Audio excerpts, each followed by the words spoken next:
Яамдууд чинь аж ахуй ажил хийдэг боллоо. Гайг дарга. Тэрийг та мэдж байгаа тий. Бодлого боловсруулах ёстой яамдууд аж ахуй алба хийгээд байгаа. Энэ ерөөсө болохгүй. Тэгэхээр нөгөө бодлого боловсруулалт чинь алдагдсан. Дээрээс нь их замбраагүй байгаа. Одоо жишээ нь зөвхөн усны асуудал гэхэд 5 яамд харьяаллагж байгаа жишээ нь ийм байгаа юм. Тэгэхээр нөгөө захиргааны ерөнхий бүдүүвчээ бас эргэж харах цаг болсон юм шиг санагдаж байгаа. За та бол уул уурхай мэрэгчлэлтэй хүн юм байна. Тэгэхээр та бол одоо гадны хөрөнгө оруулагч нартай дотоодынхоо уул уурхай компаниудтай уулзраа болоод ажиллаж бах нэг зүйлийг бити мартаарай. Уул уурхайгаас Монгол улс санхүүжиж байгаа нь үнэн.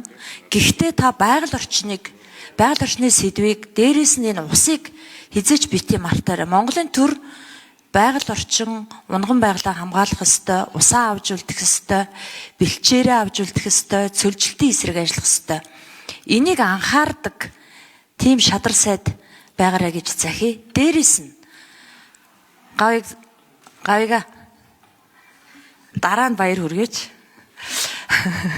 За та би түрүү хэлсэндээ яамдууд одоо аж ахуй ажил хийгээд байна. За зарим сайд нар чинь мөрдөн байцаагчийн ажил хийж байна.